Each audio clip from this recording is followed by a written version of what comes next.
Hey everyone, welcome back to my channel 365 with Bree.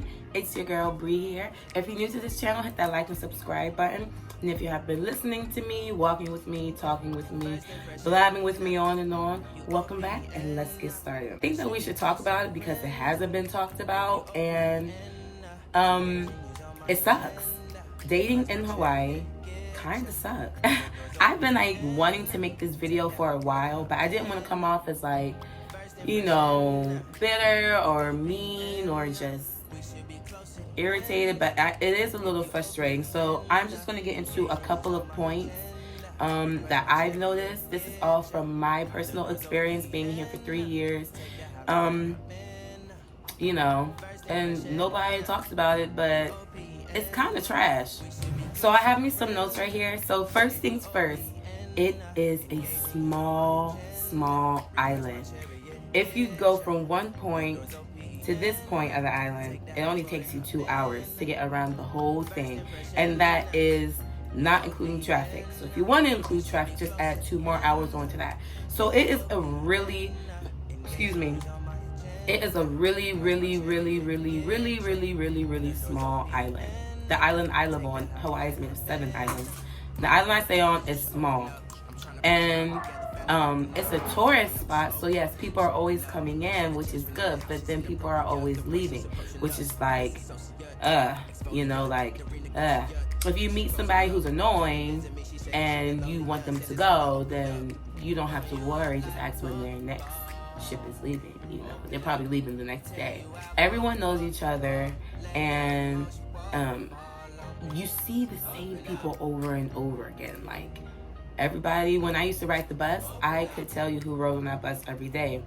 You know, when I go to the beach often, I can tell you who is like going to be there. Like, Hawaii is that small. It's beautiful, I'm not complaining, but it's small, so everyone knows everyone. And if you're a private person, that might be an issue for you. But me, I don't really mind that. It's just that there's not a lot of pickings from. You know what I'm saying? I think that I'm attracted to. Okay, so the next thing I wrote is fetishes.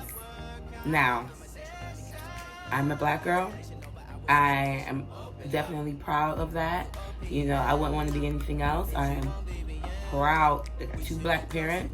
I got a black brother and me, you know. So because of that, you get a lot of fetishizing here. And it's almost like, oh, when you see, there's a lot of interracial dating here, okay? We're just going to put that out there. There's a lot of interracial dating. I don't have a problem with interracial dating as long as it's true and pure. Oh my gosh. As long as it's true and pure, you know, or not true and pure, oh my God. But as long as it's true, you know what I'm saying? Like, you're not dating this person because of a fetish. And you see a lot of fetishized relationships here in Hawaii. I have noticed. Other people might not think that it is, but that's what it is. You know what I'm saying?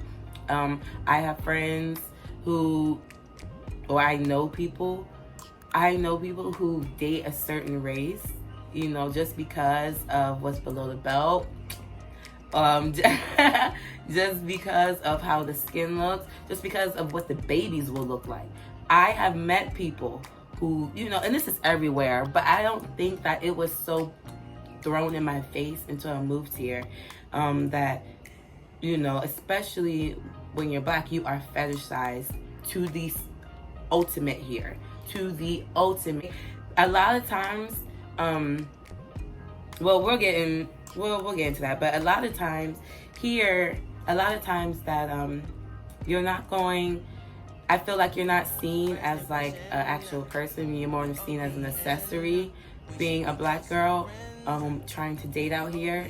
Which, you know, some women want to be a trophy wife. Listen, I've had those fantasies before. That doesn't bother me sometimes. But it's a big difference when you're being, you know, ooh, look at my new girl. So it's very much that sometimes, and that's why I feel like it's a fetish, and that is a big part of it, you know. So when it comes to me and dating, usually I get approached by, I get approached by a lot of people here, but it's mostly guys who, I've never been with a black girl before. Oh, are you gonna like yell at me? People have asked me to yell at them so many times. There's a lot of money in the fetish market here, but I'm saying that's not something I want to do as far as dating, you know? Next thing is the culture clash. So there's a lot of, again, it's a blending pot here. There's a lot of Polynesian culture here. There's a lot of Japanese culture, Chinese culture, you know, just the Asian culture is here. Yeah. So there is a big culture clash. And I am willing to learn about new cultures. I'm willing to learn about new relationships. I'm willing to learn about things that test my patience and, you know, make me want to think outside the box and think outside myself. But sometimes the culture clash here is very, very, it can be very dominant before anything else. So, you know, I've met people who are racist, who don't know that they're racist. So that's a big deal, you know. I don't want someone coming up to me saying, "What's up, my nigga?" If I don't call you that, don't say that to me, you know. It's a lot of things. Wow, this video can be pretty hard trying to explain certain things that, you know, certain things that you say or do could be offensive to me. I noticed that there's a lot of passive aggressiveness here. Either you're on a level 10 of confrontation or you're on a level negative 10, you know, which means no confrontation, very passive aggressive, very, you know, I don't know, or, you know, very stuck in their ways. And it is passed down from generation to generation to feel a certain way towards a culture here, you know, and to only play on the stereotypes. That's what it is. Now, I feel like because Hawaii is so far taken aback that they really only base it on like their interactions with people of a different race, particularly black people, particularly in the dating scene. They only use the stereotypes that they see from TV, which is annoying. And it's not even the new updated stereotypes, you know, like the new updated jokes. We're stuck in 2005 sometimes. We're stuck there like, "Oh girl, you know you like this chicken."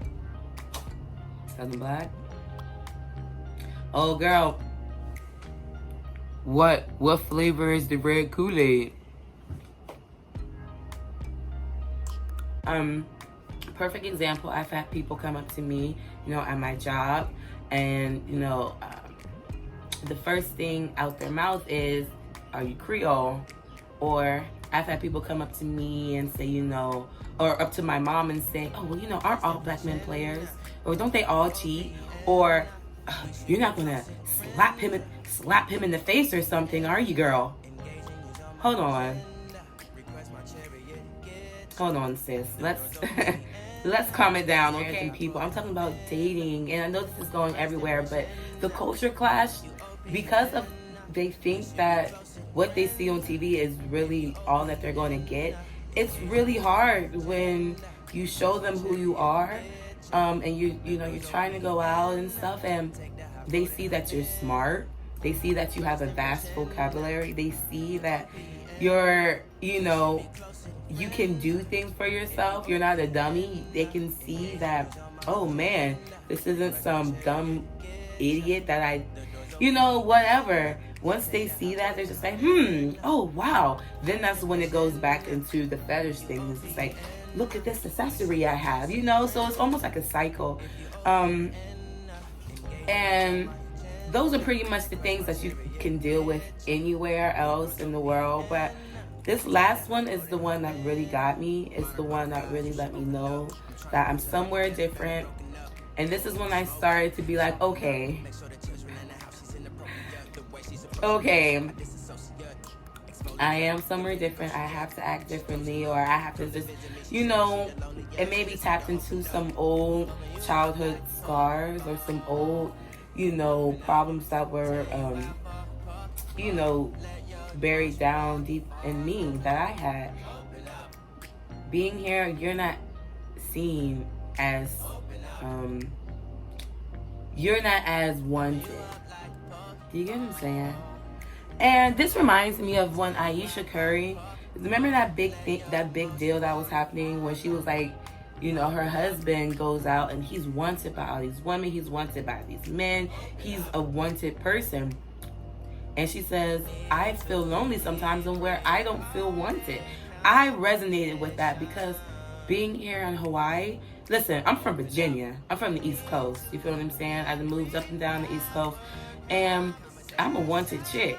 That's not being conceited. That's not being bougie. But you know where you're wanted. You know how it feels to be wanted. Here, it took me a little getting used to knowing that I am not the standard of beauty here. Do you get what I'm saying? And it's okay. I understood that, but it felt different. It hurt because it makes you tap into your own self-confidence. It makes you tap into your own, insecurities if you have some self-esteem issues. It makes you reevaluate yourself and makes you say, what is my standard of beauty? What do I feel is beautiful? Do I feel like my full lips are beautiful? Do I feel like my nose is beautiful? Do I feel like my feet are beautiful? Do I feel like my body is beautiful? What's my definition of that? How do I value that? It really made me sit down and ask myself these questions, because when I would walk down the street, first of all, I'm taller than a lot of people. I'm 5'4", so I wasn't used to that either. But then, being overlooked and being passed up, that does play a toll on you when you haven't been for a while. And so for that to go on and on and on, it was, it really made me answer some questions about myself, and it really made me look at myself. And now I have those questions answered, and it took some time, and it's still hard sometimes to, have, like I said, it's a lot of Asian culture here, so go up to someone and, them automatically go like that to you, literally. Or, ask them a question and they're, Some of it is they don't speak English. Then some of it is, you're not ill. I've had people tell me ill. You know what I'm saying? Now, I'm not trying to make this video for all doom and gloom. Of course, there's some pros to, dating out here. And there's some pros to all these cons that I've said. It's just all in how you look at them and all how you move forward with them. I've been single since I've been out here. It's been a trying time, but I've definitely grown to love myself more. I've definitely grown to understand what my new set of morals are, what my new set of values are, what my new set of standards are. And that in itself is a beautiful thing. And that in itself can bring the person that you want and the person of your dreams to you. I'm personally not looking for anybody right now. I'm really not trying to be on a dating scene. I'm pretty good with that. I'm good. I'm straight. But those are the things that make dating here in Hawaii kind of suck. There are, and let me say this. There are black people here. There are. But one thing that I've noticed with them is that I'm more of a second choice to some people, not to everyone. I haven't met everyone on island. I'm not just going to be a hermit. You know what I'm saying? It's none of that. But, when you come here to Hawaii, it's like black men want something foreign, right? Foreign. And then just like it is sometimes back at home. And then once they get tired, this is just from experience, my own experience here. Once they get tired of that, they come back and they're just like, oh, I miss my black queen, and I miss watching sisters walk around, and I miss the attitude, and I miss the spice. And it's like, do you? Do you? Now you do? That's when I get a little irritated. That's when it gets frustrating, because it's like, I'm nobody's second option. And I'm not everybody's first option. But I damn sure ain't about to be your second option. You feel what I'm saying? So that's how my take on dating. I'm not dating at the moment. I don't plan on it. I'm not giving up on it. It just has its definite pros, but it's definite cons. Thanks for watching this video. If you liked what you saw, go ahead and hit that like button and subscribe. Comment below. Tell me what you thought about this video. What are your thoughts of dating, where you're from? And if you like little commentator, or if you like commentary videos like this, how I used to do, and just give me a topic, and trust me, I'll blab on and on. Thanks for watching. I'll catch you next time. Bye.